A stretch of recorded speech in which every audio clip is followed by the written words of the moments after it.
Сәлем баршаңызға, сіздермен бірге дәметкен келе жатқан жаңа жылдық дастарханға ерекше көрініс беретін және 4 тәрізді сельдь под шубой салат рецептісін сіздерге ұсынамын. Осы рецепт бойынша салатты өзгеше түрін дайындап көріңіздер. Видео рецепт ұнаған болса, пікірлеріңізді қалдырып кетіңіздер. Және де YouTube каналыма тіркеліп қойыңыздар. Мен алдын ала селедканы жуып, сүйегінен ажыратып алдым. Селедканы 4 бұрышты қылып турап аламыз. Піскен картопты ірі үкіштен өткізіп аламыз.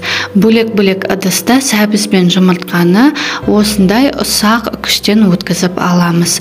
Картопке, сәбізге және жұмыртқаға майонез салып араластырып аламыз. Желатинге таза бутылкадегі су немесе қайнаған салқындатылған суды құйып, жақсылап араластырып аламыз. Желатин бүгу үшін тоңазытқышқа алып қоямыз. Салатты тортенсізді жинайтын болдым. Кальцияны қойып, картопты салып, бетін тегістеп, бір ас қасықтай майонезді жағып шығамыз. Содан соң селедканы бетіне салып, ас қасықпен тегістейміз. Сәбіз бен жұмыртқаны салып, бетін тегістеп, жұмыртқаның бетіне ас қасық майонез жағамыз. Піскен свеклаға қаймақ, майонез, шымшы тұз салып, погружной блендер арқылы ұнтақтатып аламыз. Мінекей біздің желатиніміз осындай болып бүгу керек. Газдың бетінде ыдысқа салып, ең аз отта араластырып, ерітіп аламыз. Желатинді қайнатып жүрмеңіз.